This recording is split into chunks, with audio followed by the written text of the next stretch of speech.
Whoa, boy. High on Wheels put her hands on an electric. That's right. We're looking at a 2024 Fiat F500e. 17-inch.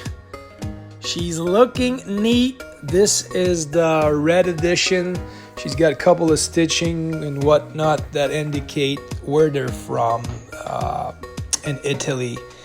It's a nice little rig. Listen, not a fast pony by any means, but fellas, you got 117 horsepower, 162 feet of torque, and that's instant power from the electric torque.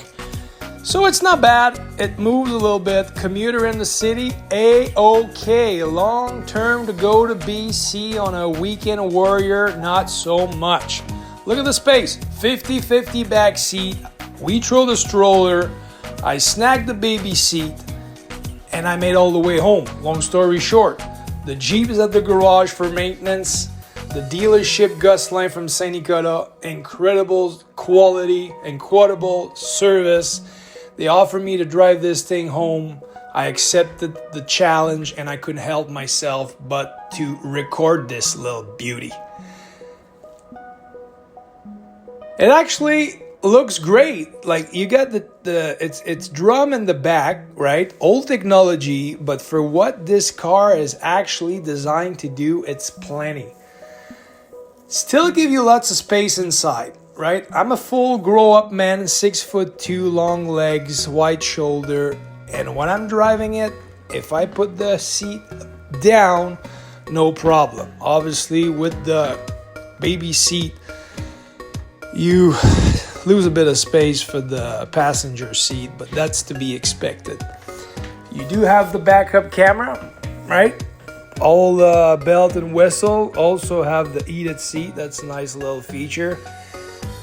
You're averaging, folks, 240 kilometer, and that's obviously with the electric.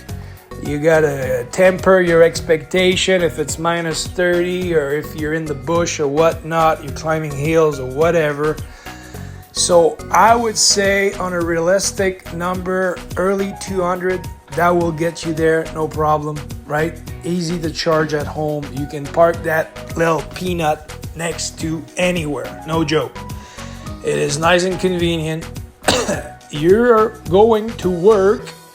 You are downtown Toronto, Montreal, Quebec, Calgary, Vancouver, name it. You'll find a place to park this thing. Trust me. Electric mirror, no power chair, sliding very well though, folding very well. Nice little red trim inside, kind of give that little sporty aspect to it. I have not crawled back into the back seat. Cannot confirm how firm or how comfortable they are. But the front seat, man, for an early $30,000 vehicle, I wouldn't expect anything less. You also got the lane departure, cruise control, all the fun stuff on the steering wheel. As I mentioned, heated seat. Nice little screen, right? Not too much in the way.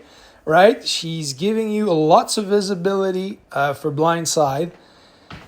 And then you got those E-mode, but I gotta say, I didn't really even look into it. USB and all that stuff, and you can throw the old phone right on the rack in the middle, and it charges itself. So technology-wise, for the entrance level, I think it's very good. It's very good.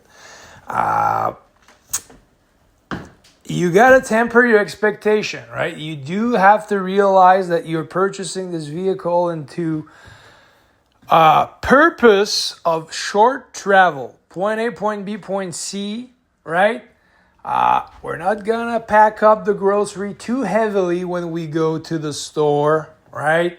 We're not going to bring the friends on the snowboard trip too often with this little rig. But if I want not to take the bus and have a little car that doesn't cost me too much monthly, I think she's a great buy. You got an electric charger near your home. Majority of all the new houses have some. Well, I guess, folks, it's 2025, and that's where life is heading. So as much as we like to be old school and talk about muscle and power. Maybe, just maybe, it's a step in the right direction to save this planet. And look at this. It looks like when you pop the screen of a Samsung Galaxy and you're looking at the battery component. I got no idea what I'm looking at, folks. I can be bullshitting you and telling you this and telling you that, and that's not even the point. I'm not too strong on electric, and that's what the underneath the hood looks like, right? So obviously you get your windshield fluid, right? You get your disc brake fluid, your battery, the average stuff that you know and you already understand. Well, that's about to round it up for me, folks. Look at this big battery underneath, coil spring. You got the wiring and whatnot, things that I don't truly understand, but there is no spare tire. Folks, if you're into those cars and that's in your budget, who knows? Might be the best thing you'll ever buy. High on wheels for the love of cars.